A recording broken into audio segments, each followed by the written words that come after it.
Salam traders, balik lagi sama saya Andi Firmansyah di channel ESG Destruction.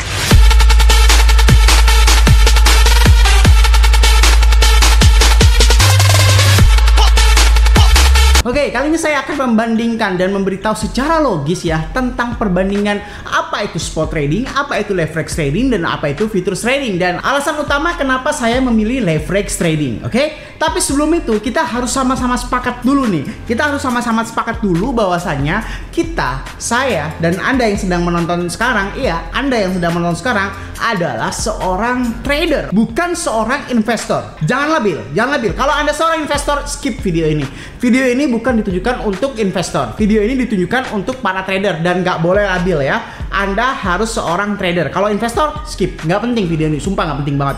Nggak penting, sampah kalau bagi investor, oke? Tapi kalau bagi trader, ini adalah video yang paling sangat penting. Nah, langsung saja tanpa basa-basi. Ketika kita berbicara tentang market ya, mulai dari market Bing Bond ini ya, ini market Bing Bond ya, ini tampilan market Bing Bond, terus ada market Bityard di sini. Nah, ini tampilan Bityard ya, seperti ini ya kan. Nah, ini adalah Bityard, oke? Ini Bityard dan ini adalah Binance, oke? Di sini saya tampilkan 4 market sekaligus. Yang pertama adalah Bing Bond, lalu Bityard, lalu di sini ada Binance juga, lalu di sini ada Indodax, oke? Market spot trading sebagai perwakilan dari market spot trading. Nah, lalu banyak sekali pertanyaan, "Bang, lu kenapa nggak main di futures aja?" Dan banyak sekali, "Bang, bukannya futures dan leverage trading itu sama?" Atau, "Bang, kenapa lu nggak main spot trading aja? Kan risknya itu lebih kecil daripada bermain di leverage trading." Itu adalah sebuah pertanyaan-pertanyaan menurut saya konyol, alias pertanyaan bodoh ya. Pertanyaan bodoh bagi orang yang awam tentang leverage trading dan futures, dan orang yang sebenarnya tidak mengetahui tentang perbedaan keempat market tersebut. Kita jelaskan secara singkat. Indodax adalah market spot trading, beli murah, jual mahal, kayak gitu ya. Jadi konsepnya beli murah, jual mahal, seperti kita berdagang saja gitu kan. Di market Binance ya, Binance sama aja, bisa beli murah, jual mahal, beli mahal, jual murah bisa, karena dia aliran adalah futures, bisa dua arah ya. Sama dengan Bityard juga sebagai market leverage trading, kayak gitu kan. Kita perbandingkan dengan tabel yang sudah sedikit saya buat. Nah, sekali lagi, Anda adalah seorang trader. Yang pertama, kita bandingkan antara Indodax atau Pintu. Ini mewakili spot trading, dan di sini Bityard mewakili leverage trading, oke? Lalu di sini ada Bing Bond, Binance, dan LMT, oke? Di sini kenapa loh, "Bang, LMT bukannya market leverage trading?" Ya, sebelum dia mempunyai funding fee. Setelah dia mempunyai funding fee, itu mendekati ke futures daripada ke leverage ya, seperti itu.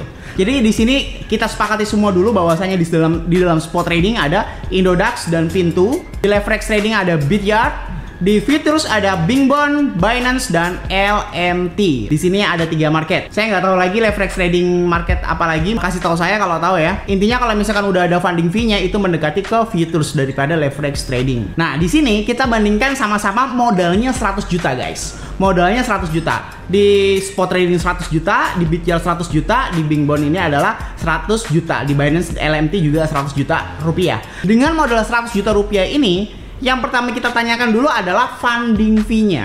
Funding fee alias bunga, oke? Bunganya di dalam spot trading itu tidak ada ya.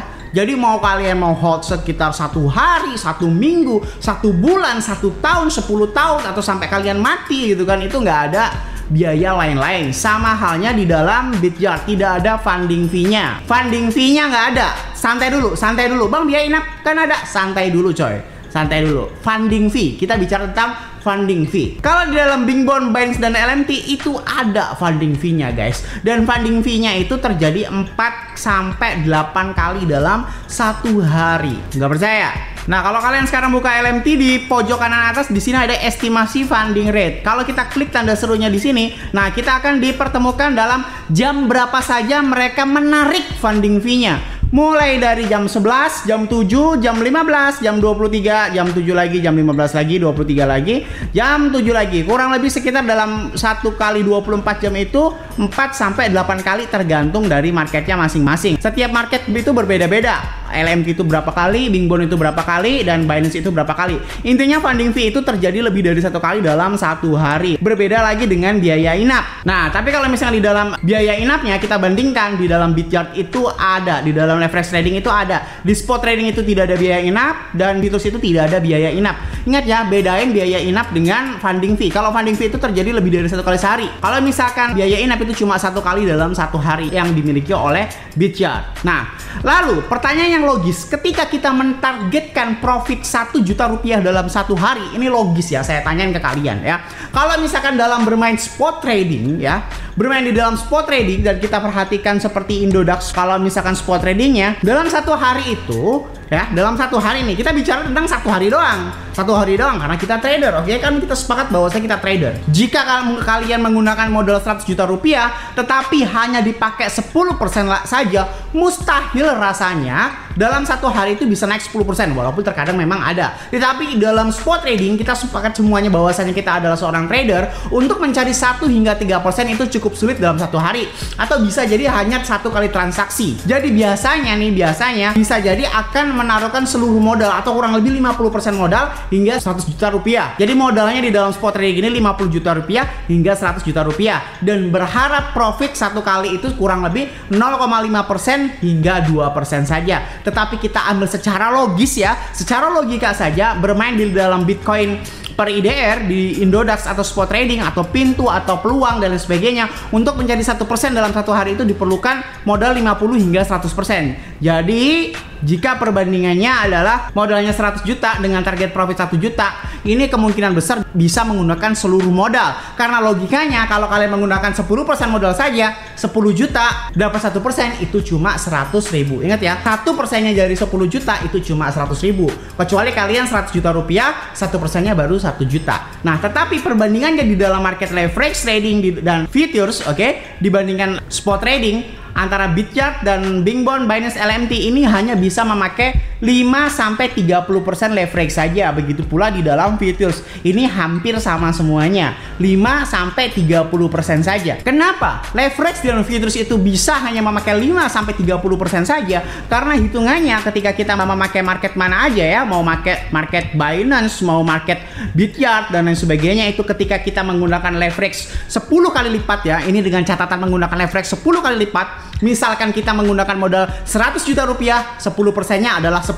juta rupiah. Tetapi 10 juta rupiah dikalikan leverage 10 kali lipat ya, dikalikan leverage 10 kali lipat nih, itu setara dengan 100 juta rupiah. Oke, jadi naik 1% saja, naik 1% saja itu bisa setara dengan 1 juta rupiah karena menggunakan leverage 10 kali lipat. Loh, hitungannya bagaimana Bang? Ya sama aja hitungannya seperti spot trading. Tetapi misalkan dalam spot trading kalian beli di harga 10, jual di harga 11, pasti dapat 10%. Kalian modal 100 juta, dapat 10%, jadi 110 juta. Tapi kalau misalkan kalian bermain di Bityard, leverage trading baik futures Binance ya, kalian menggunakan modal 10 juta rupiah, menggunakan leverage 10, berarti setara 100 juta rupiah. 100 juta rupiah dikali 1%, berarti dapat 1 juta rupiah. Oke, jadi dapat profitnya adalah 1 juta rupiah, dan setara dengan penggunaan spot trading menggunakan modal 50 sampai hingga 100%. Jadi sampai sini paham ya bahwasanya mendapatkan secara logis dengan modal 100 juta rupiah ya, dan dengan target profit 1 juta rupiah per hari itu bisa didapatkan di dalam Indodax dan pintu alias spot trading menggunakan 50 hingga 100% modal. Tapi kalau misalkan di dalam futures atau leverage trading bisa hanya memakai 10 hingga 30% modal saja, karena kita bisa menggunakan leverage 10 kali lipat. Dan ketika ada kejadian sangkut guys, open posisi kita salah, oke, open posisi kita salah. Kalau di dalam Indodax dan pintu spot trading lainnya, kalau kalian menggunakan 50 hingga 100% modal, kalian bakal diem aja. Kalian bakal diem aja. Taruhan berapa kalian bakal diem aja. Kenapa? Udah nggak ada modal lagi mau open posisi. Kayak begitu. Tapi kalau misalkan di dalam futures dan leverage ya, kita bisa mengambil average. Kita bisa mengopen posisi lagi untuk membalikan sebuah keadaan gitu kan. Bisa membalikan sebuah keadaan ketika ada sangkut, kita bisa mengopen posisi lagi supaya bisa mengejar lossnya yang tadi tanpa terjadi liquid. Kayak begitu ya. Jadi kita masih bisa mengopen posisi lebih dari 1 kali atau mungkin lebih dari 5 kali di dalam futures ataupun di dalam leverage trading. Seperti itu. Nah, lalu perbedaan yang sangat signifikan adalah kalau di dalam spot trading, andai kata kalau harganya udah take profit, alias nih, kalian beli di harga 10, jual di harga 11 nih. Jual di harga 11 nih. Tapi kalau misalkan di dalam spot trading itu belum tentu orderan kalian sudah ke take profit ya. Jadi nunggu orderan atau antrian sampai habis kalau bermain di spot trading, baik di Indodax, Pintu dan sebagainya. Dan orderannya itu tampilannya kurang lebih seperti ini ya. Nah, seperti ini. Nah, misalkan sekarang di harga 794 juta ada orang yang mengantri sebesar 1,1 miliar rupiah. Jadi kalau misalkan kalian menjual di harga yang sama, tunggu sampai ada orang yang ngebeli sebesar 1,1 miliar. Kalau nggak ada orang yang ngebeli, walaupun harganya menyentuh harga yang kalian take profit kan, itu tetap tidak bisa langsung ke instan eksekusi guys. Kayak gitu ya. Jadi kalau di dalam spot trading, di dalam futures juga sama ya kan. Nah, ini jangan sampai salah sangka kalian. Di dalam futures itu Bingbond, Binance dan LMT ini menunggu orderan habis atau menganut sistem K-line namanya.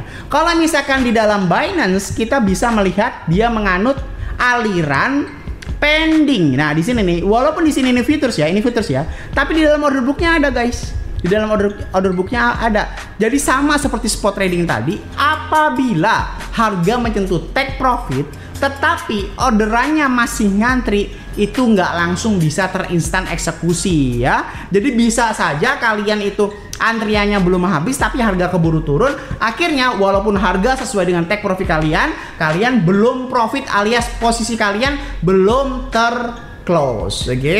Lah bang, kalau misalkan di dalam Bingbond, LMT itu bukannya menganut instan eksekusi? Ya, menganut instan eksekusi, tetapi futures yang seperti Bingbond dan LMT itu menganut sistem K-line, oke? K-line itu apa? Ini saya jelaskan ya. K-line itu tampilannya seperti ini, oke guys? Tampilannya seperti ini. Jadi, jika ini perbandingannya adalah, misalkan kalian open posisi di harga $9.000. Lalu kalian sekarang harganya $10.000 ya. Ingat ya, kalian open posisi di $9.000, sekarang harganya $10.000 dan kalian ambil posisi long atau beli atau buy. Apakah ke take profit? Jawabannya adalah tidak. Oke, jawabannya tidak karena Bingbond dan LMT itu menganut sistem K-line. Kalau misalkan harga 10.000 nih, kalian take profit di harga 10.000, tidak akan terinstan profit karena menunggu ke harga 10.300. Ini perbandingan secara kasarnya. Secara realnya itu kalau tidak salah nunggu sampai beda 5 satoshi. Oke? Kalau misalkan harga kalian mengambil open posisi long, ambil posisi long nih, terus take profit di harga 10.000 itu nunggu 10.003 satoshi baru ke take profit. Begitu pula sebaliknya, andai kata kalian ambil posisi short di 11.000 terus harganya ke 10.000, itu tidak langsung ke take profit, oke? Jadi semuanya nunggu K-line-nya, garis take profitnya. Jadi harus lebih sedikit. Kalau misalkan kalian ambil posisi long, berarti minimal harus 5 satoshi di atas harga tersebut. Kalau ambil kalian posisi short, berarti harus minimal 5 satoshi di bawah harga take profit kalian. Baru tahu ya? Iya. Itulah mungkin karena memang kalian tidak tahu, bergunanya channel ini supaya bisa memberikan edukasi secara benar. Jadi jangan terlalu berhalusinasi bahwasanya ada tingkat kesulitan di setiap market. Lalu pertanyaan yang paling serem adalah, bang, bukannya kalau misalkan futures dan leverage itu risknya gede? Oke, kita bandingin sekarang. Biasa aja, nggak usah nyolot gitu, biasa aja guys, biasa. Sekarang gini, saya tanya. Kita sepakat udah menjadi trader ya, di awal video tadi waktu saya ngomong kayak begini, kita harus sama-sama sepakat dulu bahwasanya saya dan Anda yang sedang menonton sekarang, adalah seorang trader, bukan seorang investor. Jangan labil. Kalau Anda seorang investor, oke, gitu ya. Kalau misalkan saya tanya, ketika kalian bermain spot trading dan menggunakan stop loss 10% dengan modal 100 juta, berapa loss kalian? 10 juta kan? 10 juta, oke? Lossnya 10 juta. Kalau misalkan kalian menggunakan leverage trading, menggunakan leverage 10 kali lipat, terus liquid, berapa loss kalian? 10 juta juga kan? Nah iya, begitu pula dengan futures. Lalu, apa bedanya? Apa bedanya? No, gak usah debat, oke? Ini fix. Ini masih nggak ngerti juga. Kalian spot trading modal 100 juta, lo 10% berapa? 10 juta kan? Berarti modal kalian tinggal 90 juta. Kalau misalkan kalian open posisi dengan menggunakan leverage 10 kali lipat di dalam futures dan leverage trading, dan yang modal 10% kalian itu liquid alias margin call, lossnya berapa persen? 10 juta kan? 9 sampai 10 juta kan? Berarti modal kalian di dalam futures, leverage, dan spot trading sama-sama 90 juta kan? Terus bedanya apa guys? Apakah ini yang kalian sebut risk? Oke? Apakah ini yang kalian sebut resiko tinggi? Resiko tinggi di dalam leverage ataupun di dalam futures itu bukan karena tentang marketnya, tapi tentang keserakaan seorang trader itu sendiri. Terus langsung ada yang ngebacot, lah kalau misalkan gue di spot trading, gue bisa aja dong nge-hold dan bisa balik ke dalam harga awal gitu. Coy, santai. Kita dari awal udah sepakat kalau misalkan kita trader, seorang trader harus mempunyai batas stop loss alias cut loss. Kalau yang dibiarin aja itu bukan gaya seorang trader, tapi gaya seorang investor. Oke? Jadi sekarang lu trader apa investor? Bingung jawabnya, label sendiri lu. Nah mungkin kalau misalkan lu yang label sendiri adalah lu yang belum sukses di dalam dunia trading seperti ini. Karena lu ditanya dan gue tanya, lu investor apa trading? Bingung jawabnya. Giliran gue tunjukin bahwasanya logikanya seperti ini, lu nggak bisa nerima. Tapi giliran ditanya lu investor atau trading, lu nggak bisa jawab. Kalau seorang trader itu mempunyai batas cut loss. Kalau seorang investor boleh dia hold. Kita bicara adalah seorang sama-sama trader. Lah kalau misalkan trader nunggu sampai harga balik, sampai kapan? Dan sekali lagi itu bukanlah seorang gaya trader, tapi gaya investor. Ketika kalian tidak bisa menjawab kalian trader dan investor, berarti kalian labil dan belum bisa berkaca diri siapa diri lu sebenarnya. Jadi kesimpulannya silahkan kalian simpulkan sendiri bagaimana bermain di spot trading, bermain di leverage trading, bermain di futures trading, ya kan? Silakan kalian simpul sendiri. Bedanya jika kita bandingkan dan pertanyaannya, saya tidak memihak pihak siapapun, tapi saya memihak pihak secara logis. Ketika pertanyaan terakhirnya, terus bang, menurut lu gue harus main bagaimana? Jawaban gue simple, di leverage trading. Kenapa bisa seperti itu? Karena ada dua hal yang menurut saya adalah fatal. Yang pertama adalah funding fee bisa terjadi 4-8 kali dalam satu hari. Jadi kalian membayarkan biaya tambahan kalau bermain futures itu 4-8 kali dalam satu hari. Lalu yang kedua, yang paling fatal menurut saya adalah instant eksekusi di dalam leverage trading. Itu tidak ada di dalam futures trading, tidak ada juga di dalam spot trading. Walaupun harga udah TP, tetap lu belum bisa take profit.